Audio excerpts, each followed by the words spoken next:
Welcome friends, welcome one and all to another Light in Your Way here at Covenant Moravian Church, 127 Molynes Road.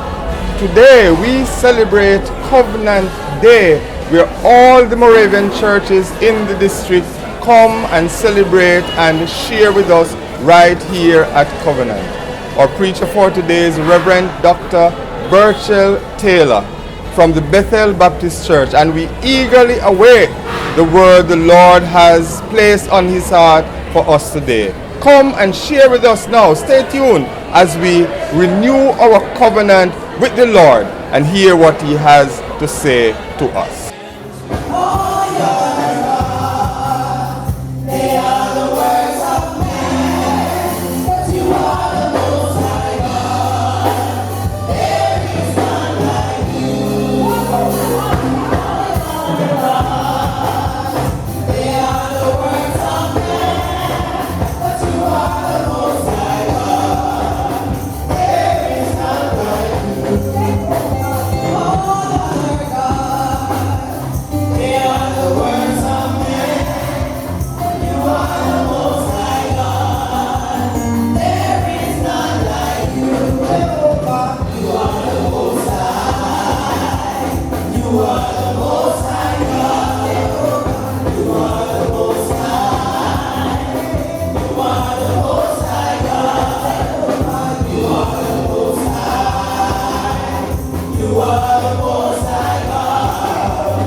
pleasure to be in your midst and to be speaking to you on this special day. I ought to acknowledge all the officers of your confession who are present, as I do the leader of the service. I want especially to acknowledge the president, who has been featured as groundbreaking persons in the history of the development of our church. I thank God for her, and I pray that God's grace will be with her. Bishop Stanley is always there, my good friend whom I see from time to time, and other officers. I see Brother Paul and other officers. It is wonderful to be with you. I need to make a confession as I share with you.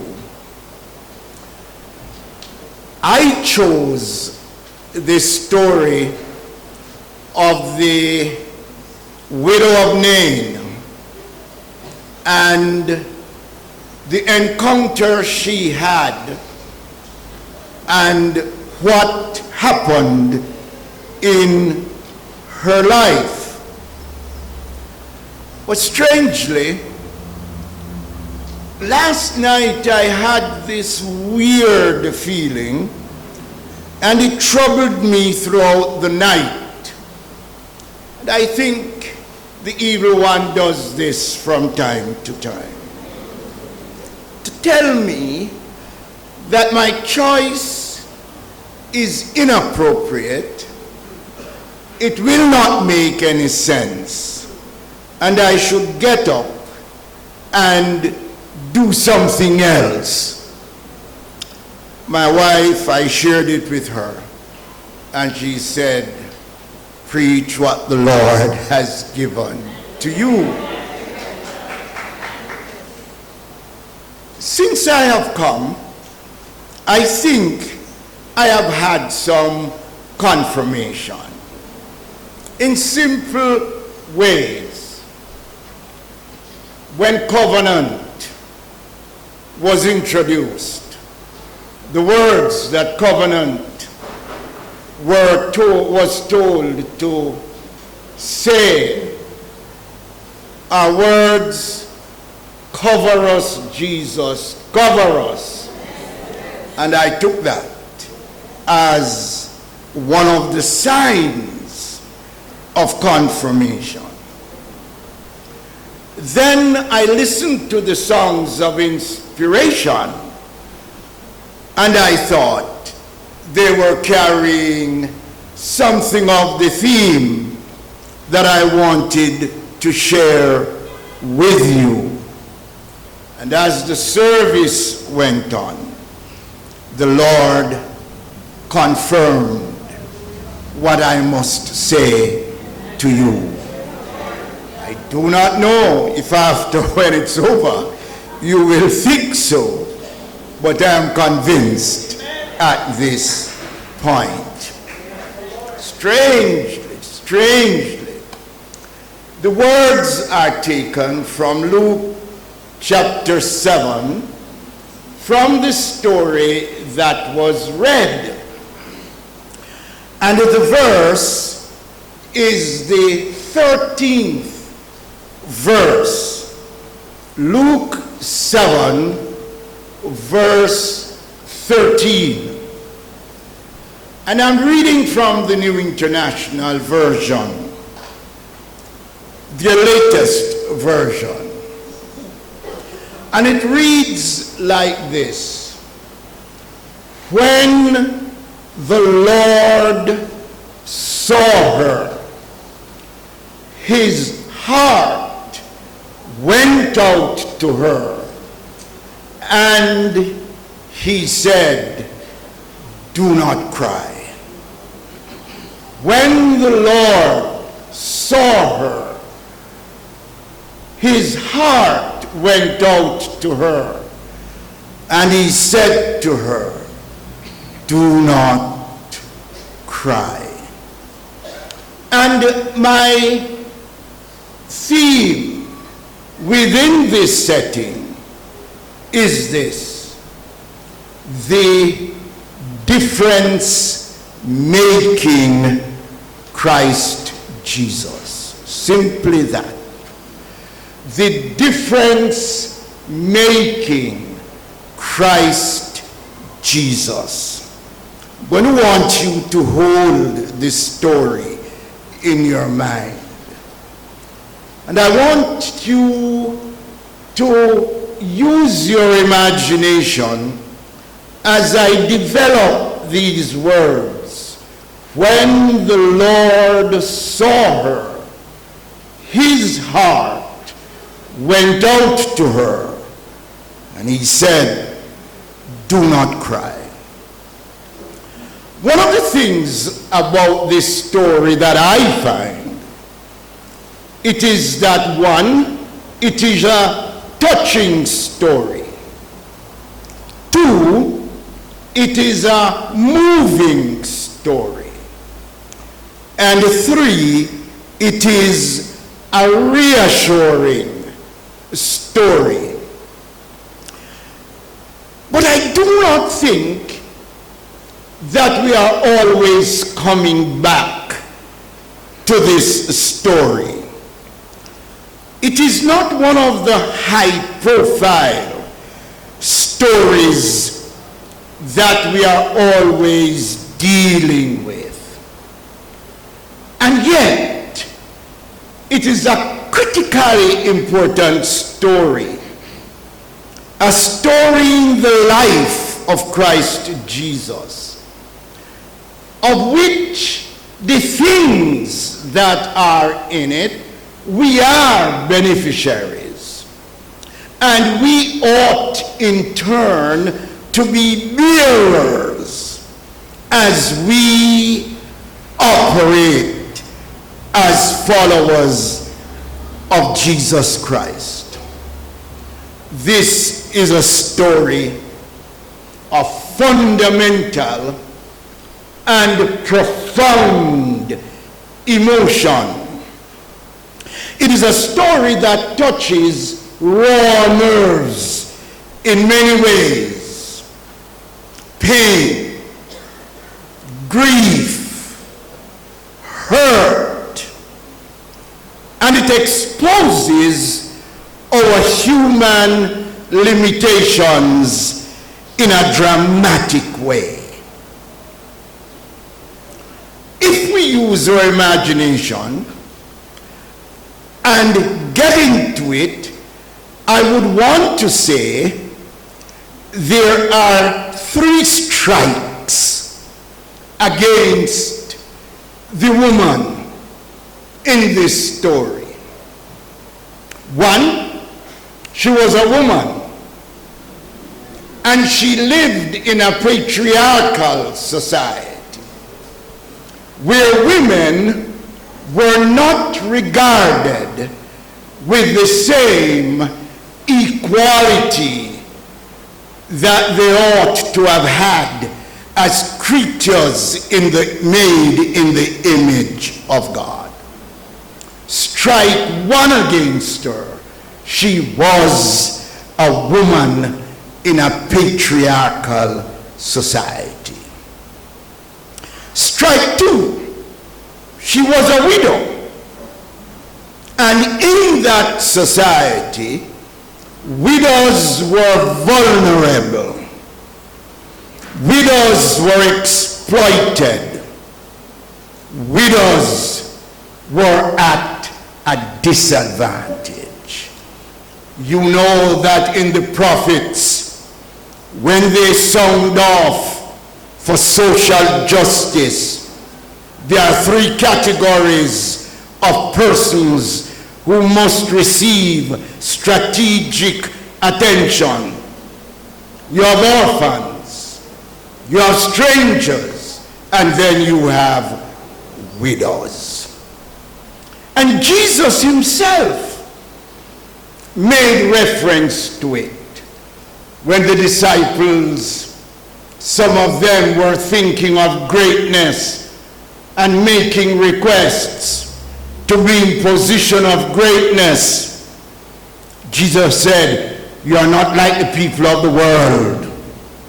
And one of the things the rulers of the world do is that they exploit widows. So widows are always at a disadvantage in that society. That's strike two. Woman, widow. Strike three, her only son, which I believe was her only child, though it is not said. So she became childless after everything. Woman, widow, and the last source of assistance that she would have had, her son, was taken away from her. Can you imagine? Can you imagine a woman pushed to the ranks of deep helplessness? This is the condition of this woman. Consider, though, that Jesus came with a great crowd with him. And not only that Jesus came with a great crowd, but it is said in the story that there was a great crowd following the woman to the cemetery. In my mind, every imaginable skill must have been in that crowd.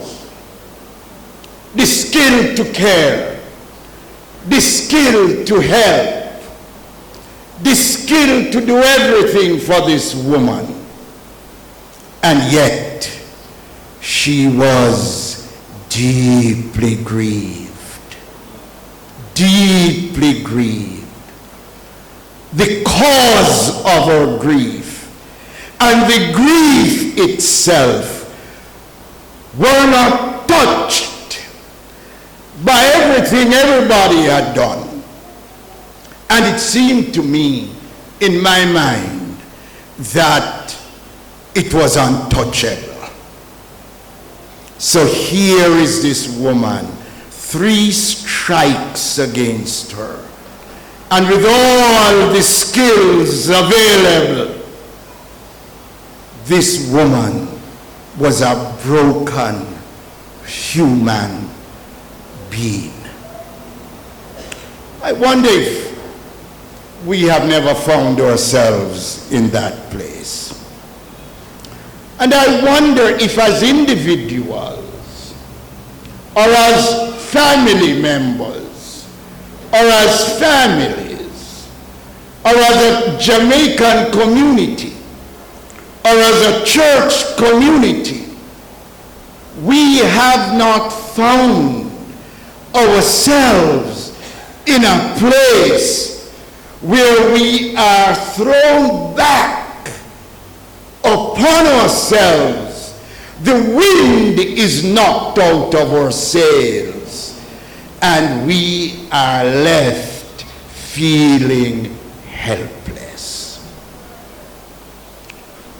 My sisters and brothers, if or when this becomes our story, here is a resource.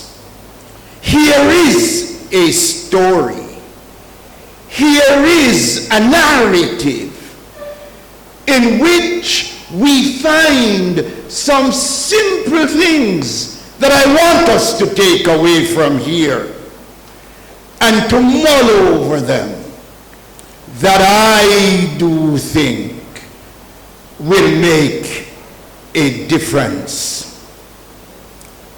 Christ Jesus made a difference in this woman's life.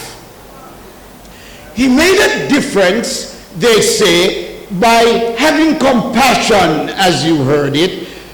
But this version said, by his heart going out to her. And if you know what the heart is in the Bible, it is the center of our willing. It is the center of our thinking. It is the center of our feeling. It is who we are. So in a sense, Jesus extended his very being to this woman. And in so doing, he made a difference. It was not a one-off with Jesus. For time and time again in the gospel narratives, we read he had compassion. He had compassion. He emptied his very bowels and took up people with them, so that when they groaned, he groaned. Everything. My brothers and sisters, this morning we are thinking mission. This morning we are thinking about ourselves. This morning we are thinking about the world in which we live and the kinds of things that come upon us in this world. What kind of difference does Christ Jesus make? And this is my story. I would like you to remember this. Remember this as a communion. Remember this as individual Christians. Remember this as different groups of Christians. I want to indicate to you three things. Thing number one about Jesus and this woman is that Jesus understood her feelings as no one else could. Jesus understood her feelings as no one else could. Do not cry. Got to the heart of it. Got to the heart of it. He understood her feelings as no one else could. It's a gift. It's God's gift to us in Jesus Christ. And when we embody Jesus Christ in this world, we become that gift to people around us. Around us. My brothers and sisters, it is only as Jesus understood her feelings as no one else could that immediately something new came into being for her. Permit me to make some observations out of my own experience, out of my own experience as a pastor, and out of my own experience as a Christian. Mark it. Jesus understood her feelings as no one else could. Very often, we find ourselves in situations, we see suffering, we see hurts, we see pain, we see brokenness, we see struggle, we see grief, and we try our best to address them and to do something about them. But even as we do so, we say we are trying our best, but we know we can't understand how you feel. It is an admission that though we are trying our best, we are not able to understand. That's one approach. And as you deal with people who are grieving, probably that's the kind of honesty that ought to come. I am trying to, but I can't. And I'm doing my best without understanding. But there is a second thing. In our encounters and engagements, we think we understand. And believing we understand, with all the good intention in the world, we move to give assistance. But without the understanding, even though we think we understand, we end up speaking out of turn and increase the hurt. We end up saying the wrong thing, and instead of helping, we hurt all the more because we think we understand, but we do not understand. So one category, we try our best even though we know we don't understand. Category number two, we think we understand and then we reach out, but without the understanding we do and say the wrong thing. You know, I don't have to get too basic to say this. It is that somebody has suffered and you go to the house, but enlightened people in Kingston probably wouldn't say so. But somebody start to say, I think of somebody do you something.